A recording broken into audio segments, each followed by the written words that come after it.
D'abord, je tiens à féliciter Maroc Industrie pour cette initiative et pour la constance dans la tenue de ce type de rencontre, combien importante pour accompagner un peu la dynamique et la vision globale du développement industriel dans notre pays. 20 ans après émergence, je peux dire qu'on peut être fier. On peut être fier de ce que le Maroc a réalisé sous l'impulsion et le leadership de Sa Majesté.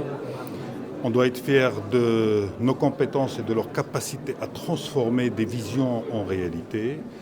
Fier de la crédibilité que nous avons su construire, de l'attractivité naturelle dans le cadre d'une vision globale qui a été assurée, et de la trajectoire, mais également des perspectives qui sont celles du Maroc pour un développement industriel soutenu, mais pas que industriel.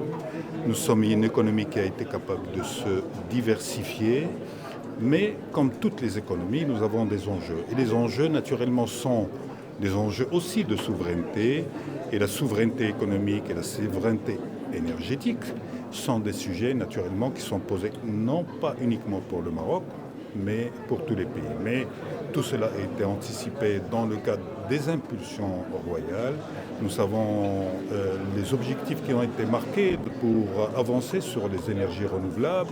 Aujourd'hui, nous parlons de l'hydrogène vert, nous parlons de beaucoup de choses, et donc ça veut dire que ces questions-là, qui touchent un développement souverain de notre pays et qui peut assurer cette souveraineté combien chère à notre roi pour notre pays, sont des ingrédients qui sont transformés en politique et en stratégie et en action dans le cadre de la cohérence. Et l'exemple que nous avons vu aujourd'hui est un exemple frappant. En 20 ans, nous avons vu les chiffres qui ont explosé. Ils ont été annoncés par M. le ministre Mzour. Et puis voir aussi l'emploi qualitatif qui a été insufflé dans le cadre de cette dynamique-là. Nous voyons les exportations, comment elles explosent. Nous voyons l'attractivité de l'investissement et l'intérêt des grands constructeurs automobiles, mais pas que. Et donc, franchement, on ne peut être que fier et on ne peut être que heureux de ce que nous sommes en train de réaliser. Maintenant, nous sommes un pays également qui est en compétition. Nous avons des défis à relever, des défis très importants. Et je pense que tout en continuant à agir et avancer, nous devons également regarder là où nous pouvons enrichir encore plus notre parcours pays et également fortifier notre capacité à faire face à tous les chocs qui peuvent exister dans le monde.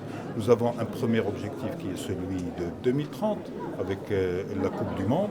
Je pense et je suis sûr que ça va être un événement plus que réussi parce qu'il y a une adhésion populaire, il y a une adhésion nationale et il y a une volonté de bien faire.